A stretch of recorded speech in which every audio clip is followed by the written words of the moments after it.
The answer to the post-time brain teaser? Foiled Again is currently voted the #1 harness horse in the United States. You may remember that last year he won Harrington Raceway's signature race, the Bobby Quillin. And this year, he's won big races like the Graduate in New Jersey and the Molson Cup in Canada, putting him at the top of the list so far this season. Welcome back to Post Time. Recently, Hall of Famer Buddy Gilmore passed away. So let's take a few moments to remember this remarkable horseman. The Canadian native won his first race in 1952 and soon after moved to the States. He started driving on the Buffalo Batavia circuit and competed there until 1962. That was the year he lost his entire 18-horse stable in a barn fire. After that tragedy, he decided to go to another track.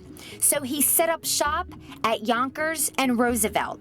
Buddy's career really took off, and he recorded 1 million plus seasons 15 times, a mark which at one point would put him fourth in this category. Buddy was the pilot for some of the sport's best horses over the years, including On the Road Again, Follow My Star, Steinem, and Joie de Vie. His record of over 5,000 wins and more than $44 million in purse earnings signify that he indeed ranked as one of the best. Gilmore was inducted into the Canadian Racing Hall of Fame in 1988. And the Hall of Fame in Goshen, New York in 1989. The legendary horseman passed away in May at the age of 78. Let's take a look at Buddy Gilmore in the Woodrow Wilson for 2-year-old Pacers with Cullin Hanover. This race took place at the Meadowlands on July 26, 1986, going for $1.6 million. And they're off. Ali Khan is out fast. Sultan Lobel on the far outside. Concealed Weapon is also away quickly as they race for the first turn. From the far outside, Sultan Lobel clears the field and grabs the rail. Ali Khan is in the pocket early. Redskin has come away third. Concealed Weapon on the outside, now racing fourth. Indian Sunset fifth. Devilish Fella comes away sixth. Golden Greek seventh on the outside. Cullin Hanover's eighth toward the rail. Bye-bye on the outside, now racing ninth, followed by Marvel. Full feature is 11th. Shannon Brooks is 12th. The first quarter was a quick one, 27-1. Sultan Lobel out there winging as they move up the backstretch. He's got a 3-length lead. Ali Khan is second, then a gap of 4 to Redskin racing third. Concealed Weapon remains in fourth position, followed by Indian Sunset fifth. Devilish Fella the outside sixth. Cullin Hanover is moving up on the rail with Bye-Bye also moving through on the inside. On the outside, Golden Greek is now racing ninth. Full feature is 10th at the rail. Marvel 11th.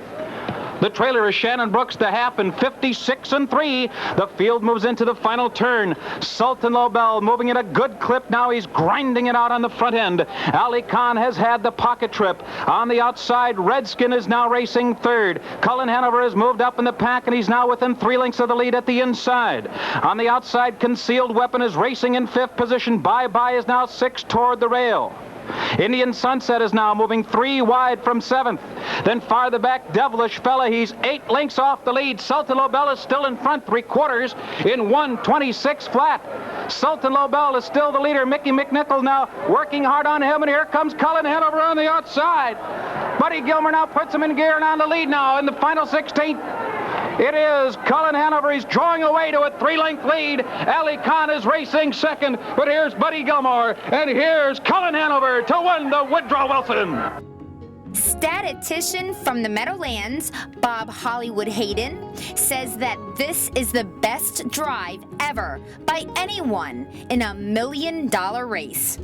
Buddy Gilmore steers Cullin Hanover to victory. Buddy is the only driver ever to twice win a $1 million event from the second tier. Let's hear the driver's comments on the race.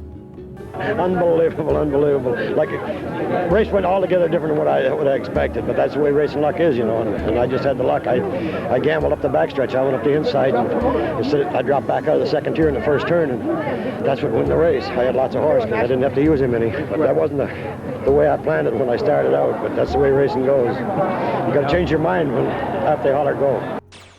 We just saw Buddy Gilmore win a huge race at the Meadowlands of Woodrow Wilson, and the guy who finished second in that race ain't too shabby either.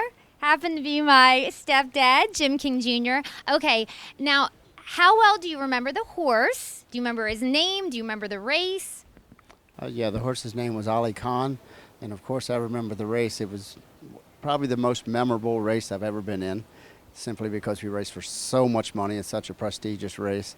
We raced for $1.6 million, and that's not chump change for sure.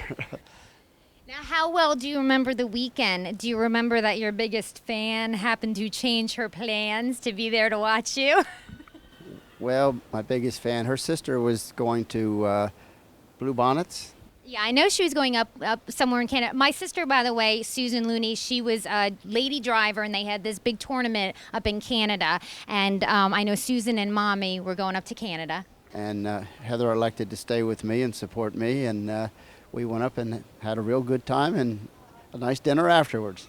Do you remember where we ate? I do.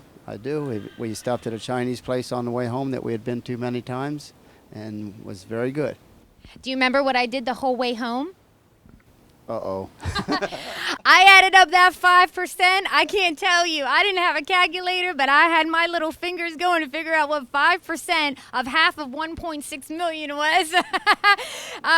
Well, tell me about Buddy. You knew Buddy Gilmore very well, didn't you? Oh, yeah, but he was one of the nicest people I've ever been around in the business, always kind to everyone. No matter what level they were on, just a very kind person. Thank you so much for being on the show. Surely, thank you. Did you know that trainer Tim Torbert is addicted to American Idol? Do I sense a career move in the near future? I don't know. But for now, he's conditioning winners, and we'll be talking to him about one of his standouts later in the show, so stick around.